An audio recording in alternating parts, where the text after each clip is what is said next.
টানা ৬ ঘন্টা নাটকের পর নারায়ণগঞ্জ সিটি কর্পোরেশনের সাবেক মেয়র সেলিনা হায়াত আইভি গ্রেফতার।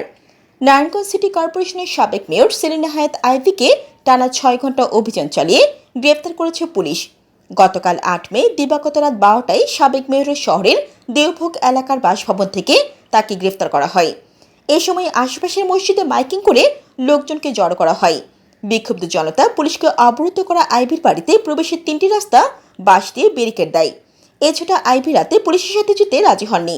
দিনের বেলায় পুলিশকে গ্রেফতার করার কথা জানান তিনি। পরবর্তীতে টানা ৬ ঘন্টা অভিযান চালানোর পর ভোর ৫:৩০টায় তাকে গ্রেফতার করে নিয়ে যায় পুলিশ। তাকে গ্রেফতার করে নিয়ে যাওয়ার সময় পুলিশের গাড়ি ভরে হামলা চালায় আইভির সমর্থকরা।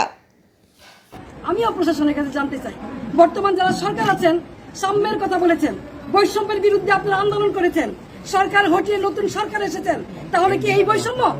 তাহলে অনেস্ট রাজনীতি সততার কি মূল্যায়ন? আমি তো বাড়িতেই ছিলাম, আমি তো পালাই নেই, তাহলে এইভাবে আমাকে অ্যারেস্ট করতে হলো কেন? সেই জবাব জনগণের কাছে চাই, জনগণের দিকে ইনশাআল্লাহ।